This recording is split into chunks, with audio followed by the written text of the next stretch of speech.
कक्षा 9 के सभी भैया बहनों को मेरी तरफ से गुड मॉर्निंग, सुप्रभातम। आशा करता हूँ आप सब स्वस्थ होंगे और घर पर रहकर ही ऑनलाइन स्टडी अच्छे से कर रहे होंगे। आज आपका शारीरिक शिक्षा का पहला लेक्चर है। पहले तो इस बुक को देख लीजिए। ये बुक शारीरिक शिक्षा की कक्षा 9 के लिए है। आपको इस बुक में से ही काम कराया जाएगा। तो आपका पहला चैप्टर शारीरिक शिक्षा में, जिसका नाम है, चैप्टर का नाम भी शारीरिक शिक्षा है। शारीरिक शिक्षा, जिसको हम इंग्लिश में फिजिकल एजुकेशन बोलते हैं। तो शारीरिक शिक्षा क्या है, इस चैप्टर में क्या दिया है, उसका अर्थ, डेफिनेशन, लक्ष्य, उद्देश्य, आवश्यकता, महत्व और शारीरिक शिक्षा का क्षेत्र, ये काफ़ी चीज़ें इस बुक में, इस चैप्टर में दी गई हैं। मैंने इस चैप्टर की पिक क्लिक करके आपको पीडीएफ के रूप में भी इस वीडियो के साथ सेंड की है। आप उस पीडीएफ को डाउनलोड करके इस चैप्टर को अच्छे से पढ़ लें। मैं आज इस चैप्टर का आपको कंसेप्ट क्लियर कराऊंगा। वीडियो ज़्यादा लंबी नहीं बनानी मुझे, क्योंकि ज़्यादा लंबी वीडियो बनाऊंगा तो आप लोग भी बोर होंगे। तो मुझे शॉर्ट में आपको आज समझाना है, तो आप ध्यान से इस वीडियो को सुने। शारीरिक शिक्षा दो शब्दों से मिलकर बना है, शारीरिक प्लस शिक्षा, जिसमें शारीरिक का मतलब हमारी शरीर संबंधी, और शिक्षा यानी एजुकेशन, ज्ञान। तो शारीरिक शिक्षा से हमें शरीर संबंधित ज्ञान प्राप्त होता है। शारीरिक शिक्षा का ही एक अभिन्न अंग है और ये एक कंपलसरी सब्जेक्ट है। इस सब्जेक्ट में कोई भी आपको इस सब्जेक्ट का कोई भी आपको अदर ऑप्शन नहीं मिलेगा। ये आपको पढ़ना ही पड़ेगा और पढ़ना चाहिए भी। तो आज हम बात करें, इतने सारे सब्जेक्ट्स हैं, शारीरिक शिक्षा की इतनी नीड क्यों है, ये एक और एक्स्ट्रा सब्जेक्ट क्यों बढ़ाया गया। आज से पहले फिजिकल एजुकेशन को समझते थे, पीटी, ड्रिल, योगा, ये हो गया, हमारी फिजिकल एजुकेशन हो गई। लेकिन शारीरिक शिक्षा का क्षेत्र बहुत बड़ा है। इसमें फिजिकल एक्टिविटीज़ जैसे स्पोर्ट्स, गेम्स, योगा, आसन, पीटी, जिम्नास्टिक, ड्रिल, इनके साथ साथ थ्योरी भी होती है। और थ्योरी से हमें पता चलता है कि हमारे लिए क्या अच्छा है, क्या बुरा, क्या करने से हमारे शरीर को लाभ मिलेगा, क्या करने से नुकसान होगा, क्या खाने से हमारे शरीर को लाभ होगा, क्या खाने से शरीर को नुकसान होगा। तो ये सब जानकारी हमें इस किताब से मिलती है। तो बात करें आज के टाइम फिजिकल एजुकेशन की इतनी नीड क्यों है। देखिए, आज का टाइम मशीन टाइम हो गया। हम पूरी तरह से मशीनों पे डिपेंड होते जा रहे हैं। जो काम पहले बहुत ज़्यादा मेहनत से और बहुत ज़्यादा समय में होता था, आज वही काम बहुत कम मेहनत से और बहुत कम समय में हो जाता है। यानी इंसान को मेहनत बहुत कम करनी पड़ रही है। फिजिकल एक्टिविटी है बहुत कम होती जा रही है। जैसे पहले सफ़र करते थे लोग, पैदल करते थे, आज अपने व्हीकल से करते हैं। या पहले कपड़े धोए जाते थे हाथों से, आज वॉशिंग मशीन आ गई। पहले मसाले कूटे जाते थे हाथों से, आज मिक्सी हो गई। तो इसका मतलब ये नहीं है कि हम पुराने तरीके से सारे काम करने लगे, नहीं, अपडेट तो हमें होना पड़ेगा। आज के समय में समय की बहुत वैल्यू है। लेकिन उससे हमें नुकसान क्या हुआ, उससे हमें नुकसान हुआ कि मनुष्य की कार्य क्षमता धीरे धीरे घटती जा रही है। कार्य क्षमता मीन्स हमारा स्टेमिना। और उस वजह से हमें नई नई बीमारियां रोज सुनने को मिलती हैं। जैसे कभी आपने पहले सुना नहीं होगा, थायराइड, शुगर, टीबी, हैजा, ये बीमारियां अभी कुछ साल पहले ही आई हैं। पहले कभी पृथ्वीराज चौहान, महाराणा प्रताप के समय में इन बीमारियों का नाम भी नहीं होता था, क्योंकि वो लोग अपने खाली समय में फिजिकल करते थे। वो फ्री होते थे, क्या करते थे, शिकार कर लिया, या कुश्ती लड़ ली, तीरंदाजी कर ली, तलवारबाजी कर ली। वो खाली समय में एंड्रॉयड मोबाइल लेके नहीं बैठते थे, क्योंकि उस टाइम मोबाइल था ही नहीं। आज बच्चा क्या करता है, आज फ्री टाइम में वो व्हाट्सएप, फेसबुक, इंस्टाग्राम ये यूज़ करता है। तो बच्चे ने अपना फिजिकल खुद ही ख़त्म कर दिया। 24 घंटे में से ज़्यादा नहीं, सिर्फ 1 घंटा अपने शरीर को जरूर दें। चाहे उसमें आप डांस कर लें, आप योगा कर लें, आसन कर लें, एक्सरसाइज कर लें, आप कुछ भी करें, वॉक करें, रनिंग करें, लेकिन 1 घंटा आपको जरूर निकालना चाहिए। चाहे आप बाहर खेलें, जरूर खेलें, जिससे हमारा शरीर स्वस्थ रहेगा।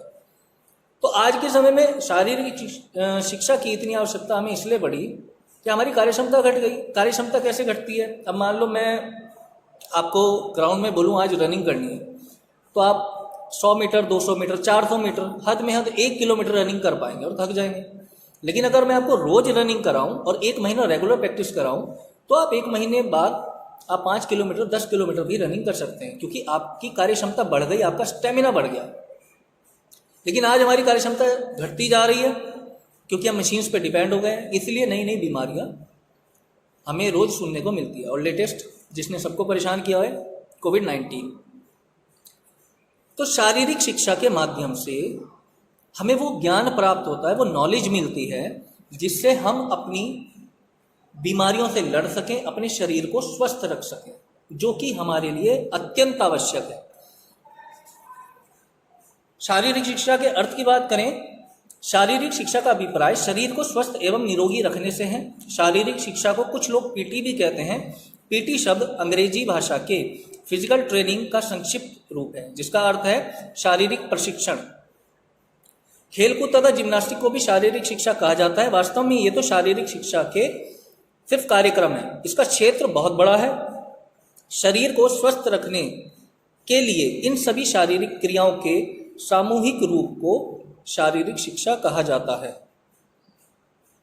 इससे पता चलता है कि हम अपनी बॉडी को फिट रखने के लिए जो भी कर सकें, उसका जो ग्रुप है, जितनी भी एक्टिविटी है, उन सबको इकट्ठा कर दें तो उसको हम फिजिकल एजुकेशन कह सकते हैं।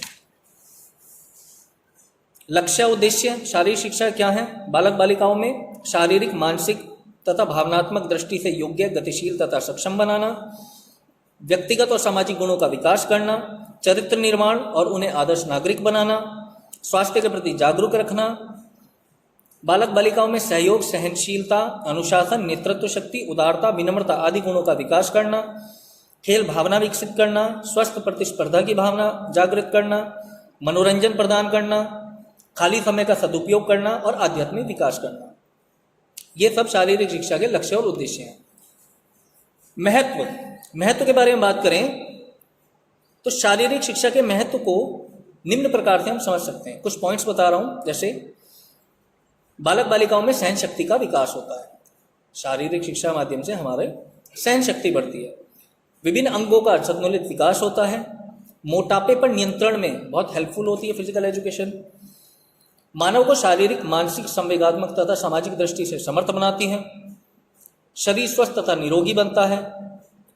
बालक बालिकाओं में नैतिक, मानवीय तथा सामाजिक गुणों का विकास करती है। बालक बालिकाओं में प्रतिस्पर्धा का गुण विकसित करती है और साथ ही खाली समय का भी सदुपयोग शारीरिक शिक्षा के माध्यम से होता है। अब शारीरिक शिक्षा के क्षेत्र की बात करें, इसका क्षेत्र बहुत बड़ा है। क्या क्या चीजें आती हैं इसके अंदर? खेलकूद, हेल्थ एजुकेशन यानी स्वास्थ्य शिक्षा, आत्मरक्षा संबंधित क्रियाएं, हम अपना सेल्फ डिफेंस भी सीखते हैं इसमें। जैसे इसमें बहुत सारे इसके पार्ट्स हैं, judo, karate, taekwondo, hiking, trekking आदि, जो हम खुद का बचाव करना सीखते हैं। जिससे ताल संबंधित क्रियाएं जैसे पीटी ड्रिल जो म्यूजिक के साथ की जाती हैं। यौगिक क्रियाएं, योग भी शारीरिक शिक्षा के अंतर्गत आता है। और मनोरंजनात्मक क्रियाएं यानी एंटरटेनमेंट, जिससे हमारा मनोरंजन होता है। तो कुल मिला के मैंने कोशिश की आपको इस चैप्टर का कंसेप्ट क्लियर करने की। बाकी मैंने जो आपको इस वीडियो के साथ जो मैं आपको पीडीएफ भेज रहा हूँ, उसमें आप इस चैप्टर को पढ़ लें। अच्छे से पढ़ेंगे तो काफ़ी समझ आएगा। कुछ आपको पूछना हो, कुछ जानकारी लेनी हो तो आप मुझे किसी भी टाइम कॉल या मैसेज करके पूछ सकते हैं।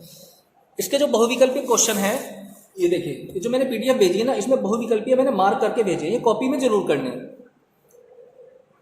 बहुविकल्पीय हेडिंग का पहले चैप्टर का पार्ट नंबर 1 शारीरिक शिक्षा नाम डाल देंगे। उसके बाद बहुविकल्पीय प्रश्न, ये मैंने मार्क किए हुए हैं। आपको कैसे करना है? पहले प्रश्न करना है। जैसे प्रश्न है, शारीरिक शिक्षा का संबंध है ऑप्शन 1 पीटी, ऑप्शन 2 ड्रिल से, ऑप्शन 3 जिम्नास्टिक से, ऑप्शन 4 उपयुक्त सभी। तो हम क्या करते हैं, छोटे बच्चों की तरह टिक लगा देते हैं। ये नहीं करना। पहले चारों ऑप्शन लिखने, फिर नीचे उत्तर हेडिंग डालनी है और हेडिंग डालने के बाद आपको फिर उत्तर लिखना है। जैसे इसका उत्तर है उपयुक्त सभी, तो इसी तरह पहले क्वेश्चन, फिर चारों ऑप्शन, उसके बाद नीचे उत्तर हेडिंग डाल के उसमें उत्तर लिखना है। इसके जो क्वेश्चन आंसर है वो भी मैं इस वीडियो के साथ नोट्स बना के आपको एज ए पीडीएफ बना के भेजी है। वो क्वेश्चन आंसर भी आप अपनी कॉपी में कर लेंगे। नेक्स्ट टर्न पे आपका नेक्स्ट चैप्टर पढ़ाया जाएगा, जिसका नाम है चैप्टर नंबर 2 शारीरिक वृद्धि एवं विकास। तो मैं आशा करता हूँ आपको सब समझ आ गया। मैंने काफ़ी कोशिश की समझाने की। फिर भी कोई प्रॉब्लम आपको आती है तो आप मुझे एनी टाइम कॉल करके या मैसेज करके पूछ सकते हैं। Thank you.